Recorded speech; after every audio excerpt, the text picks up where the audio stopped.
Sur instruction du directeur des eaux et forêts, le colonel Bédiba, qui nous a demandé de mettre l'accent sur la protection des forêts périurbaines contre toute agression. L'inspection régionale des eaux et forêts de Thiès a élaboré un plan d'action décliné en 3 étapes importantes. La première qui a consisté à régulariser certaines occupations. J'en passe parce qu'on en parlait tout à l'heure. C'est des occupations qui étaient là. Et sur instruction donc, du président de la République, on est obligé donc d'élaborer un programme de déclassement d'une partie de la forêt classée. Donc c'est la première étape. La deuxième étape, c'est donc de servir des mises à demeure à certains auteurs d'occupation irrégulière. Et je pense que ces mises en demeure-là, bientôt seront donc expirées et le déguerpissement sera fait pour certains occupants illicites de la forêt classée. Et la troisième étape, c'est de lutter contre toute tentative d'occupation de cette forêt. Et le programme d'aujourd'hui, l'opération d'aujourd'hui entre dans le cadre de cette dernière étape. Parce qu'on a vu qu'il y a une occupation d'une partie des forêts classées par des dépôts sauvages d'ordures.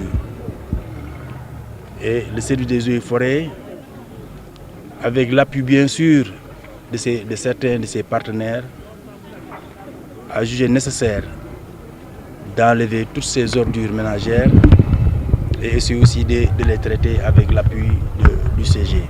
Cette étape nous permet vraiment d'éradiquer tout ce qui est dépôt sauvage d'ordures et aussi de sensibiliser les populations riveraines de cette forêt, mais aussi les collectivités territoriales de la ville de Thiès.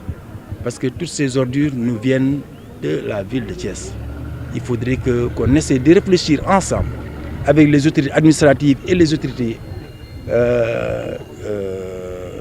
locales donc, pour trouver une solution pour la gestion donc, de ces ordures ménagères au niveau de la ville de Thiès. C'était des occupants irréguliers. Et lors du passage du chef de l'État de l'année dernière, en 2018, il avait instruit à monsieur le gouverneur de la région donc, de voir comment on va régulariser donc, la présence de ces occupants. Et là, c'est ce qui a expliqué donc, le projet de déclassement d'une partie de la forêt classée.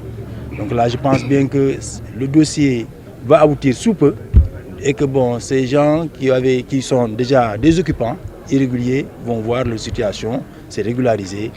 Il y a toujours la réglementation qui peut permettre à certaines personnes d'occuper une partie de la forêt classée, mais si ces gens-là n'ont aucun acte pouvant leur permettre d'exister, de rester dans cette forêt, là aussi je pense bien que nous sommes obligés de leur demander de déguerpir et qu'on essaie vraiment de gérer cette forêt avec les populations riveraines pour qu'on puisse trouver un plan, dans le cadre d'un plan d'aménagement, essayer donc de reverdir cette forêt qui est indispensable pour la vie des populations de Thiès.